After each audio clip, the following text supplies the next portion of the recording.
find for you this quick. Which is perfect. We'll go ahead and get started because I got a couple of housekeeping notes to make. So you're here, as this slide is here, for Hot Takes in Higher Ed panel. So the background of this is higher ed is in the midst of political, cultural, economic challenges and changes, and this is felt both inside and outside of higher education.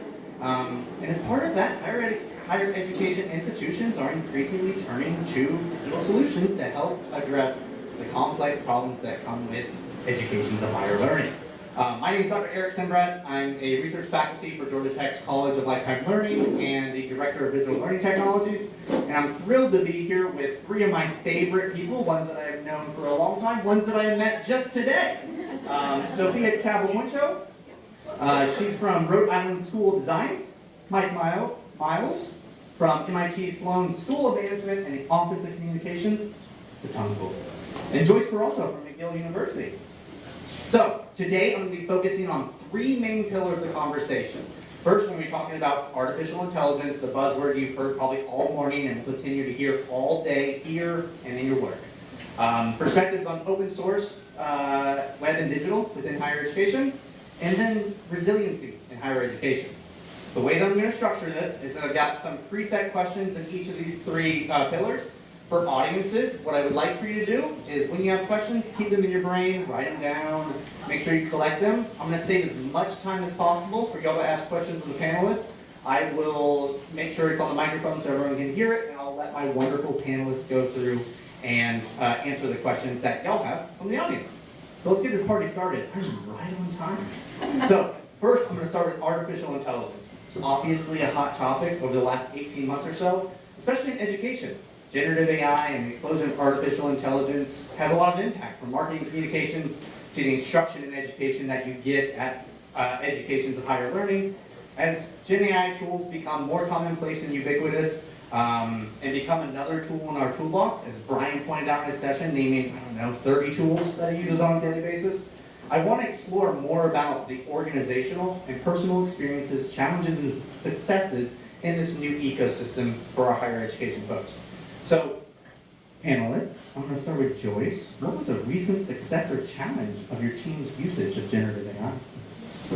Well, I feel like where the dust is just settling from initially there was this huge amount of interest and everybody wanted to talk about, there were so many different people that wanted to get into the conversation and it was very disorganized. And I feel like we've kind of reined things in a little bit. We're having organized conversations, and I think one of the successes that we've had now is this understanding that we have a mature governance framework in place and a mature methodology for dealing with compliance issues, that we don't need to rewrite this whole story just because of Gen AI. So we're kind of doubling down on our existing infrastructure. We're having conversations with our community about which are the standards that are going to be most impacted and how do we need to respond. And we've identified already that there's some standards that are of specific interests, like our Make Sites Accessible and Inclusive standard for enforcing bias, for example, when using AI. Our less is more in terms of environmental impact. Be thorough in your process in terms of making sure you're checking for accuracy and following all the steps that you need to check. And collaborate and share is another one of our standards, because this is an opportunity for us to take these lessons learned as we do all this experimenting and really help each other to be more efficient in our processes. So I think that was the big win, was just us realizing, hey, we don't have to start all over again. This is content just like all the other content we have, and our existing standards should apply as well. So it was nice to kind of take a little breather and go, hey, we're okay here. We don't need to start from scratch. So that is good.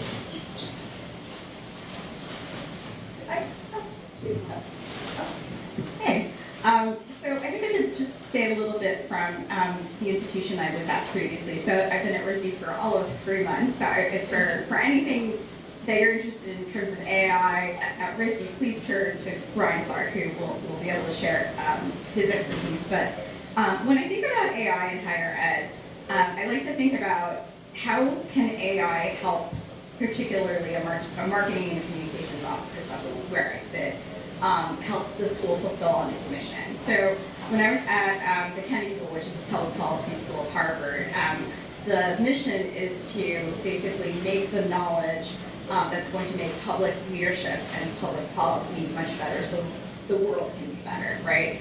So you can only do so much of that within the school itself, the people that are there each year, but how to use digital communications to broaden that knowledge. And we found using AI in kind of less sexier ways, like in behind the scenes ways, was what made it very successful for us. So one of the problems at the Kennedy School was that we had 12 research centers that were constantly putting out new findings, new research, which is it's an embarrassment of riches. And we only had like basically 2 or 3 writers that could handle it. So what we would do is in assigning the basically the research papers to get covered, our writers and our content folks would use AI just for little things like helping out with research, alphabetizing things, not very sexy things at all. And then we'd also do a thing where after the human read the paper and did their own sort of social post or translation of it, we would also feed the original research into AI afterwards and see how they kind of compare. Because you always need to have, right, a human element when you're looking at research. You can't rely on AI to read it and translate. So again, I think coming back to like ways that creatively you could look at AI as a tool to fulfill mission, and not necessarily be like the focus of marketing. Yeah, I would add similar. I mean, I work at MIT Sloan, which is part of MIT. There's a lot more smarter people at MIT. There's a lot of smart people at MIT, obviously. And with AI, there's been challenges on how do we use it and what do we use it for. And early on, groups at MIT, like the IT departments, come together and with faculty figured out some standards to follow, and that's available if you look up MIT AI policies, so you can find it all publicly available. And so the challenge is how do we use that and adapt that to many different departments and groups among MIT and MIT Sloan as well. How can faculty use these? How do students use these? How does staff use these technologies? And so that's the challenge, is figuring out rule sets that work for the college overall to protect people's information and data and what we produce with it, but then allow people to use it. Like there's a research group at MIT Sloan of faculty. They just came up with a AI chatbot, I think it is, to help people recognize fake news and disinformation and how to debunk that. And like it helps people a lot of different ways, where my team uses it for writing code. And so the success is the many different applications. The challenge is how to make those applications be safe and accurate. So Mike just teed up both of our next upcoming questions, but first I'm going to go to best practices for use in AI. So Joyce, what are the best practices that you promote in your community for using generative AI? So right now, we're still in conversation to identify what are the specific updates. We've proposed them and we're working with our community in practice to identify what's going to work best for them, where are their gaps in knowledge going to be, how can we help them understand AI to a point where they can put it into practice and make it useful. So those conversations are still in progress, but we did add one note to the landing page of our digital standards, just to remind everybody that our standards apply to all our content, regardless of how they're being generated. So just to kind of reinforce that message. So we have that right now. And in terms of this question that Mike brought up, how are we going to help people to identify how they can use AI in a way that improves their efficiency? And I think that a lot of that's coming together. We're still experimenting because I feel like we're taking kind of a bit of a calculated approach. We don't want to jump in, and so we're looking at what we can add into our own training courses right now. So we're experimenting, we're seeing the pitfalls and seeing where things are where there's promise for improvement, and we're thinking, how can we put this in? Because a lot of our community, we do have lots of people that are super enthusiastic and they really want to do it, but I think the majority of the people in our community are like, what is this AI thing? It's going to take my job, and they're really kind of concerned, and I feel like they really need some hand-holding overall. There's a lot of people that we don't need to hold their hand, but there are some people that we're going to need to help because there's a lot of opportunity for improvement here, and we do want people to use AI. For example, in processing UX data when we're doing user experience exercises, that's something that we're looking at adding into our UX at the Hill course, for example, because I know it's not a sexy one, but it's kind of an easy one, and it's one that we can use. We also have a accepted tool at McGill that we promote for our sensitive content because that's another thing actually is helping people understand what the different levels of security concern are depending on which tool they use. That's something we're thinking about too. But yes, if we're using our tools that are accepted by the university, we're covering off all these issues that we have to consider for privacy and security. What are some things that we can do, and how can we help people learn to do them in a structured way? So that's, right now the approach, training and helping people and encouraging people to use AI. One thing I know we're using for best practices with AI, so the team I work with out of the Office of Communications, we have a big editorial staff who does a lot of research and works with our faculty to write article content based on their research. And one of the things they follow for AI is that you can't use it to generate content. The editorial team can use it for help with suggestions, like as the source or idea planning, but we have to remember that anything it outputs represents the school and the reputation of the school. So we're very careful with how we put anything in the public view of what we're using AI for and double checking that, what it's used for, and what it can and can't be used for. Again, those standards MIT came up with, especially for faculty and students, about what you can use AI to generate and what you can't, have been very informative for our best practices. So Mike, I'm going to keep the microphone with you because I wanted to shift just a little bit to how AI works on the nuts and bolts of programming and how you build out those websites or ambitious digital experiences using generative AI tools that may intersect with the work you're already doing. Yeah, there's a lot of ways, and I'm actually going to highlight one that's not something my team has done, but for the team at Yale who works on Yale sites, one of the tools they've done is they built an AI-built chatbot for their Yale sites team. I believe it's all internal, but so students can go and say, hey, where can I find vegan pizza on campus? And the AI chatbot then has been studying and reading all their content on their website, produces helpful input or output, like, this is where you can find it at the dining hall, here's the ingredients, like really helpful interactive prompts with students. So I think that's an exciting way to learn how you can use it to engage with the community at your university and the tools to do that. Like they plug it into their website, they run on Drupal, they work to build out through the API services on how to build these chatbots. So that I think is really exciting, and thinking how you can use AI to help enhance the capabilities of what you provide to the community. More internally for my team, since we built the websites, it's how can we use it to speed up our work and not have to spend so much time like in the nitty-gritty details, but how can we reach the goals of the school on the website?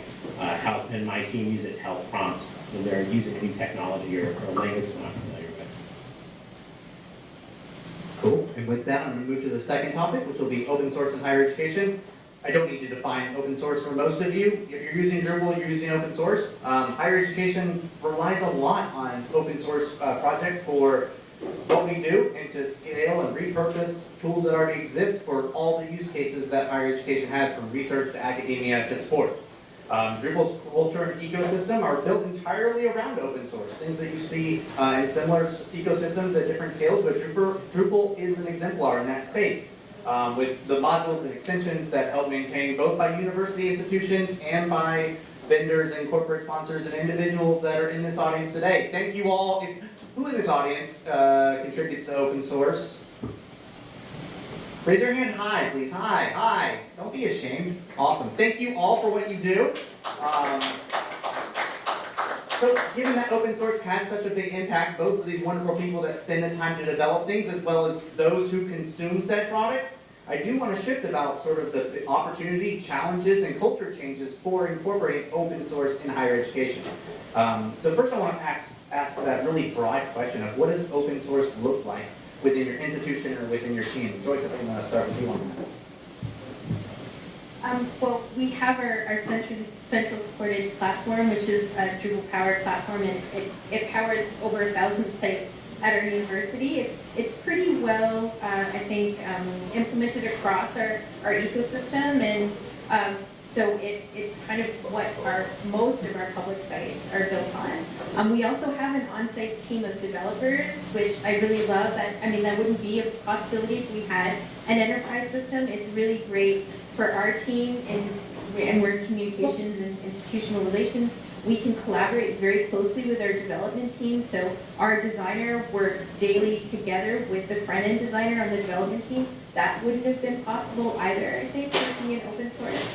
So for us, it's meant the ability to create a tool for our university that's really tailored to our specific needs. We can create resources that are tailored to our audiences, and we can really provide, I think, an opportunity for us to have a really cohesive, tool, platform, experience for our users.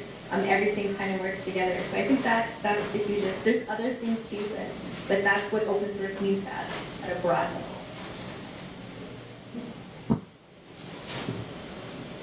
If you want. All right. I think, again, for being at MIT, we eat our own dog food because open source uses the MIT license, right? And so it represents that. If we can use that, we can represent. But it's open source isn't dog food. It's much better than that. But I think from my team's perspective for MIT Sloan is we're a small team, and so being able to leverage the open source community and do outreach and come to events like this and meet peers really helps us when we're stuck on a problem or we need a new solution. We have to swap people to turn to. It's not just one vendor that we have to ask, can you fit this into your schedule to build in this piece of functionality we need? No, we can ask that module maintainer, how can we better use this? How can we submit a bug to expand your functionality to meet our needs in a broader way? So I've been working with Drupal since 2009, so I've touted this for a long time, and I believe it all through my career, is that it's a great community to be able to turn to and leverage and then get back to when we learn those things as well. So Mike, I think you teed off the examples of ways your team engages with the Drupal community. Do you have any other examples you want to expand on? Or? Yeah, we go to events, we speak at events, we help organize events. Like this one? Like this one. I didn't help organize this, but I'm happy to come speak at it. And that's how we try to get back. And also getting my team into contributing code and helping with contribution days at Drupal. Again, because that builds their knowledge and it also helps build the product and help everybody else. And Joyce, do you have anything you want to add to that? I do. So I definitely want to endorse the benefits of being involved in the Drupal community. I also, to take that a step further, I think that we bring that back to our own community too, and I feel like that the fact that we have this participation in the Drupal community, that our platform is built on an open source platform that's developed by a community of practice, that's given us the opportunity to create a community of practice within our institution, so we can build off of that and have this momentum for a community-like feel of us working together to build our websites. And again, I don't think that would be possible either if we were not in an open source system. So, yeah. So since y'all are rock stars, I'm going to just give a quick anecdote that y'all were ahead of the curve. So I work at Georgia Tech, and for the longest time, open source contributions for staff members has been a difficult topic, a hot take as it were. One of the anecdotes that I heard from a staff member was that he had to create an anonymous account to contribute a patch to an open source project that existed because he didn't want to go through the governance framework to get approval and buy-in for contributing back to an open source project. That sounds like higher education in a nutshell for sort of the traditional past state that exists. I will say, Georgia Tech as an institute is maturing in this way. We finally have some sort of governance structure and approval process where I can get approval to open source the software with a single ServiceNow ticket to a distributed or centralized IT team. Vastly better, and I just used it, and it was super easy. And I can't wait to advocate it for my campus. We finally have an open source program office, and finally we're starting to see organizational change. So, if you are in a higher ed institution, you don't sound like these wonderful folks over here that have amazing use cases, you're not alone. But things can change, and sometimes it's harder to do so with organizational structures, but change can happen. And just look to these folks over here for the great successes we've had in that space. So, with the remaining time, to leave some time for y'all to have questions, I want to move to the final topic, which is higher education and resilience.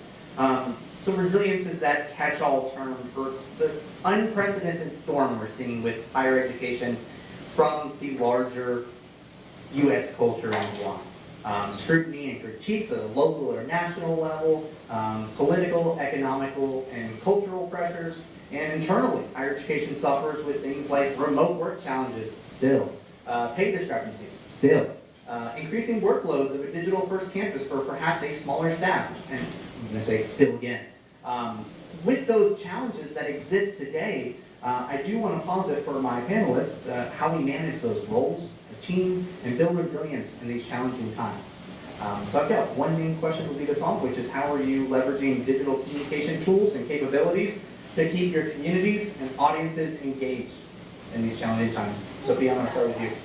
Okay, so because I think we called this talk hot takes, I'm gonna try to offer a hot take, which is that I think this past year, the past 2 years have been the hardest for anyone in higher ed communications or any kind of role that engages with the public from within the university. And I've been doing higher ed work for almost 20 years, and I've been at 4 different schools. And it's, the last 2 years have just been, I don't know what to call it, a crisis, actually, I think, a crisis for higher ed. And that doesn't mean that things are dire, but I do think, and I think this is where maybe I differ from some people in sort of comms field here, that we do have a responsibility and an opportunity as higher ed leaders to engage the public in some of the hardest issues of our time through education. So whether that's about saving democracy, or encouraging people to go vote, or trying to understand the history and the nuances of conflicts in Gaza and Israel and in Ukraine and Russia, all of that, I actually think that higher ed has an important role to play now, and that we can engage the public and offer education through our digital communications channels. And it's hard work, but I think it's important work. And I think the more that you get ahead of things, like, so we just started, the school year, right? We're almost in October already. Fingers crossed, I don't know about you guys, but we haven't had an encampment yet on our campus. But I think all of us are kind of just like, have you guys had them? Oh, I'd love to hear more from you guys. Okay, so I'm at RISD, so I probably am jinxing myself right now. I get like a text like, Sofiya, gotta get back. But yeah, no, I think, so one of the things that we've been doing though is since we started this school year is basically like engaging with our internal community, telling them that we're doing all of these programs, we're doing all of this education, opportunities to talk with each other, to learn more about the issues, so that we're kind of using what we do, our mission, to get people involved. And it doesn't mean that we're not going to have an encampment. It doesn't mean that when October 7 rolls around, it's going to be a tough time for everyone. But I think when you can use digital communications to fulfill on your values proactively, you're always going to be in a better place. And I think that also builds resilience on a team, because then your team knows that you care about these things because they affect us all. And then just like on the more kind of human side, so like what is building resilience? It's like strength, it's building trust in your team. I think just like making sure you're doing human things with each other, outside of the digital world. Like, so a couple weeks ago, Brian and I and our team, we went for a retreat. We did glass blowing together. So it was interesting because we're at RISD, so we wanted to do a discipline that we teach.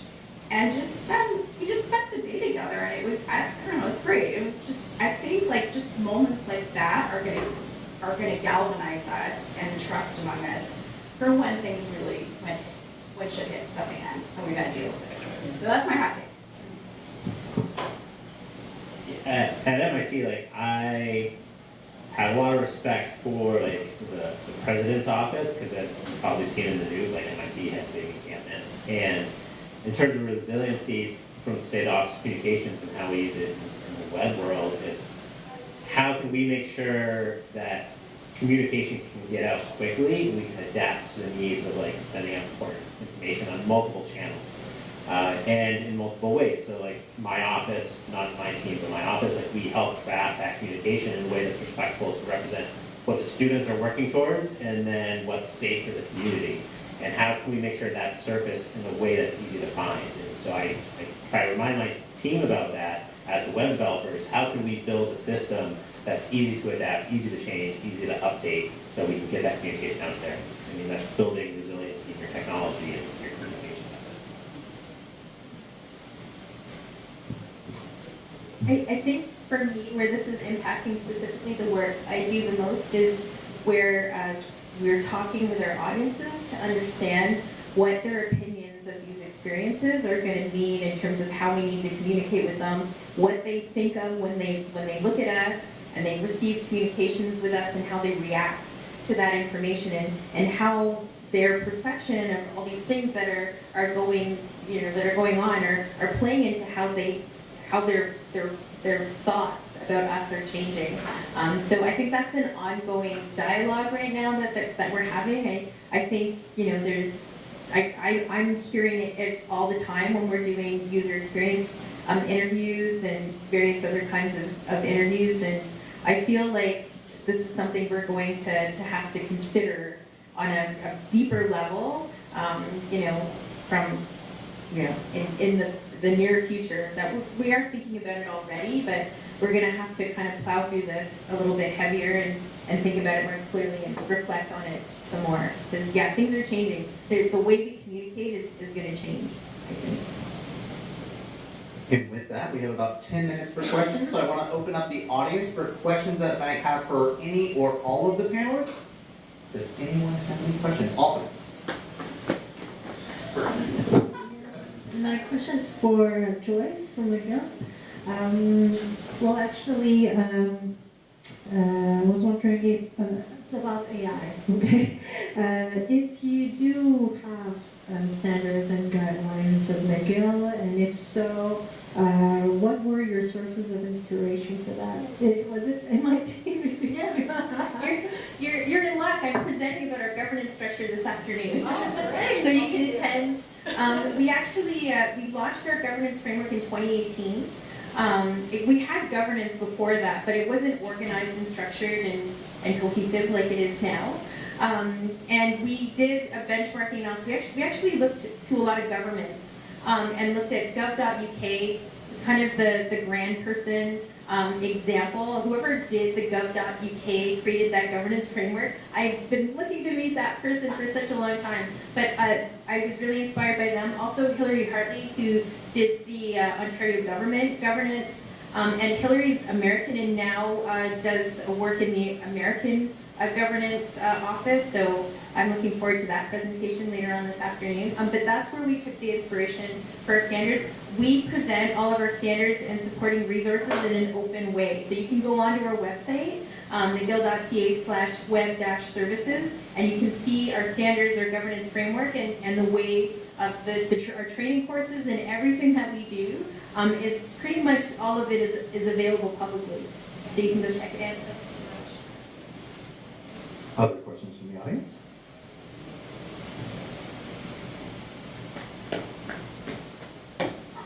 So Joyce, you were mentioning, having people who were not as enthusiastic about AI, and I'm sure you have this at other institutions as well. What are you doing to bring them on board or to convince them that this is probably going to be something that they're going to have to integrate into their jobs? I mean, that's a hard conversation to have, and I know you face this conversation as well. How do you be encouraging to someone when there is messaging out there that says, oh, be careful, and you need to be concerned about all these things. I think just reassuring people, and we're actually starting very small, like just one thing at a time, just to get people used to doing things. Not to, we do have a library of prompts that we're, having for our community so that they can share, but that's not the thing that we talk about the most. It's mostly like, oh, here's a little thing that you can do, and this is how you can use it to improve your process, and just stick on that for, until people go, okay, this is habitual to the way that I do things, and now we can move on to the next thing. So yeah, nice and slow.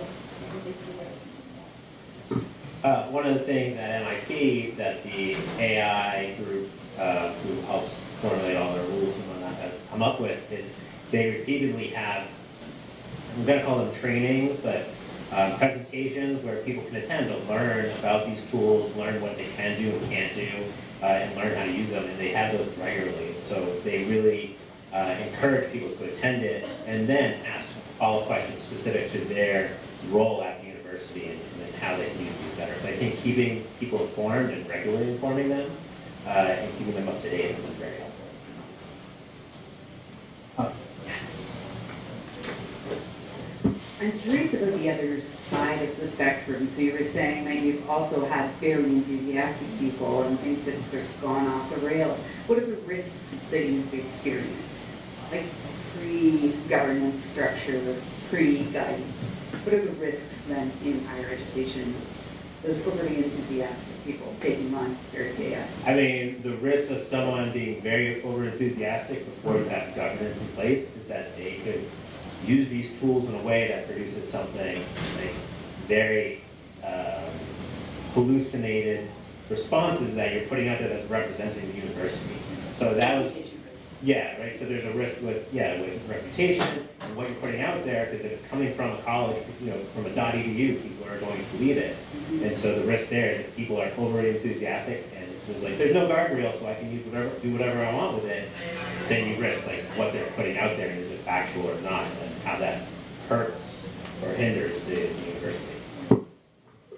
I think another area of risk that we're talking about a lot is the concern with amplifying inherent bias, and especially for marginalized communities, and the problems with that for people with disabilities, for people, for our equity groups who are underrepresented in our content already. So I feel like that's another area, and for us, I mean, that's not, it's so hard to think about how you would monitor for issues related to those. It really is, and it isn't really covered very carefully or effectively in our existing accessibility and inclusion bias. So I think that's a different kind of education that we're going to have to approach. We're doing a session, 2 of them actually, one during Queer History Month about queerness in AI and how queer people are depicted when you're generating images using AI.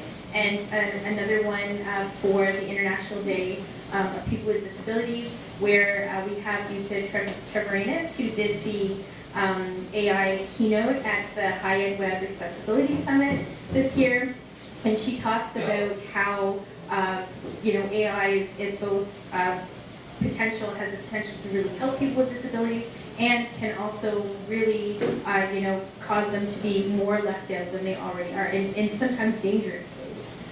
So yeah, I think there's a lot of concerns, but those are a couple that we're talking about, and the ones that I keep as well. And data sharing too. Yeah. I think there is a way to mitigate that risk. I mean, I don't know what schools have a variety of different kinds of resources, but at Harvard, they had set up, I forget what you call it, but like basically a playground. I think it's pretty expensive, but where anyone, as long as you signed up and you were a Harvard staff member, could experiment within there, and you knew that the data would not be held anywhere. So that's where we were doing a lot of our playing and experimenting because of that knowledge. And I think another risk is sort of just like an existential human risk, coming from a School of Art and Design, and just like, you know, again, what are those implications for people who create things, and, you know, we don't have the policies yet in place to, you know, to protect those artists and designers and writers and all that, so it's just another thing to always consider. So I'm going to throw a curveball for the last couple of minutes we have left. Sofiya, you're off the hook. You gave us a hot take. And so, Michael, Joyce, I'm going to ask you to give this audience, if you are able to, a hot take. And while you're thinking about that, I'm going to start with my hot take. Stop using video backgrounds on websites. Today there was a Hyatt Web thread on their organizational Slack talking about how folks do video backgrounds. I saw file sizes from 10 megs to 20 megs. Who is watching those videos? Who is going through the entire video? I know they look pretty, but I can't stand them.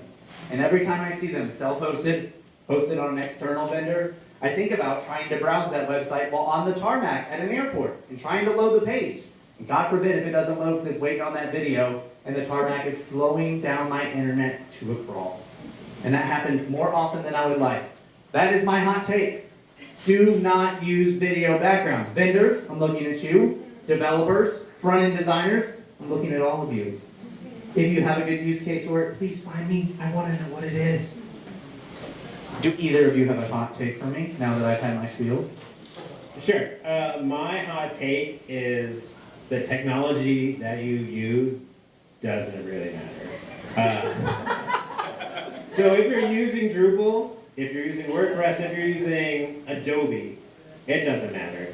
Like, they're all essentially the same thing, and this comes from my years of previously working in agency life, and I had to find the best tool for the right client. And that's what you care about, is what it can produce and how it works for the team and the people you have in place. So being really opinionated, and I can be opinionated because I've been working with Drupal for like 15 years, they're like, oh, Drupal's the answer. It's like, well, no, it's not. Like, if there's no team in place who knows how to use that, like if your IT team knows how to do .NET development and you need websites up, find a .NET solution. The technology doesn't matter. It's who can use it and how well it works for your university. Thanks. And those are both very good hot takes. Everyone's had some great hot takes. I'm going to go on another, area and say, just in terms of the resources that we produce, that we often forget to create them in an accessible way. We don't provide our own resources. We tell people they need to build accessible websites, and we show people how to make accessible websites, but we don't create accessible resources for instructing people and sharing resources with people. So I think we need to apply our own best practices in terms of accessibility to the help tools that we provide for our community.